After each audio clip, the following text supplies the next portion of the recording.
Metal Hellsinger is one of the best first-person shooter games I've played in a good while. I think it's better than most of the first-person shooters that came out in 2022, like Modern Warfare 2, Halo Infinite, High on Life, and Dying Light. But what really makes it better? First, let's talk about what Metal Hellsinger is. It's a rhythm-based first-person shooter where you're fighting your way through 9 levels of hell to kill the head demon, the Red Judge. The easiest way to think about it is Guitar Hero Doom version. Shoot the enemy or dodge or reload on the beats and do more damage, or get an instant reload, or keep your streak alive from dodging damage. And that's your basic overview of Metal Hellsinger. Before we get into the full video, don't forget to break that like button and hit subscribe to join the kingdom. I try to post new videos every Wednesday, and I'm trying to expand my content outside of just first impressions videos.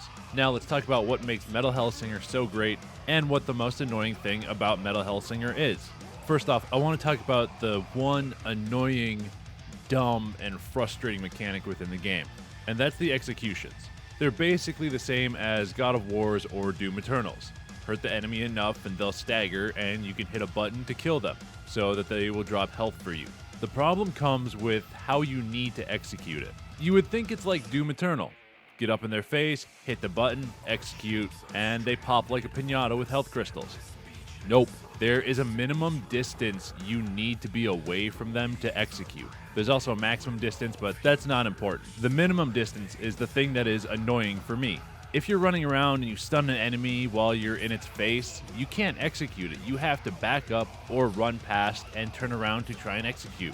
But by then, your window for executing might be gone. And in the challenges where you have to execute enemies for time and score or to pass the challenge, that's where it becomes like a major annoyance. Because in the main game, you can just ignore it. You don't have to execute anybody. It helps if you need health, but you don't have to do it. And that's honestly the only bad thing that I can pick out from the game. Now let's talk about some of my favorite things about the game.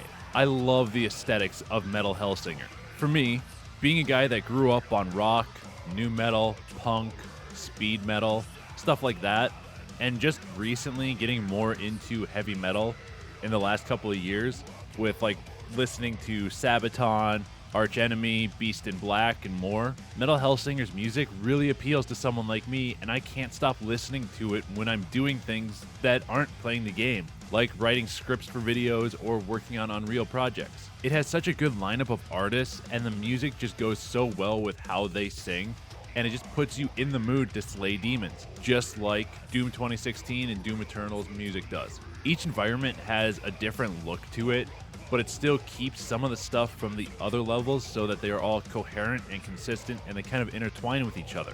All of the enemies are distinct enough that they stand out from the environment, and you're able to easily tell them apart and figure out how tough they're going to be, or how tough the engagement's going to be. Speaking of environments, let's talk about level design. I think the level design of Metal Hellsinger is really good. Like, you have the quiet times in between arenas where there are only a few enemies to kill, but the arenas are where the game truly shines. It doesn't have like the same feeling as something like Doom does when it comes to their arenas. It's more open but smaller, where Doom's arenas are packed with different things to maneuver around, bars to hang on and swing, and areas to double jump and dash jump and like parkour around. Metal Hellsinger's arenas are much more open and much flatter. And by that, I mean that in the arenas, there's not much verticality in terms of needing to jump up to reach an enemy.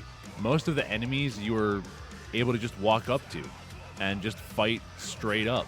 You don't have to jump around and do anything like that. You could just run around without jumping. Even with the maneuverability of the unknown, or the Hellsinger, or the main character, whatever you want to call him, it's still fairly flat. And talking about maneuverability, let's switch over talking about a little bit about movement and mechanics.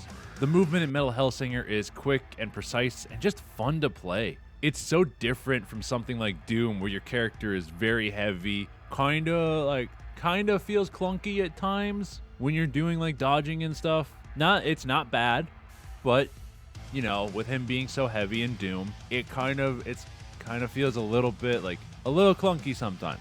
But in Metal Hellsinger, it feels like your character is super light, agile, and quick. Dodging is really responsive, and when timed right, it feels so good. Shooting is honestly the most interesting thing about the game because of the rhythm mechanic.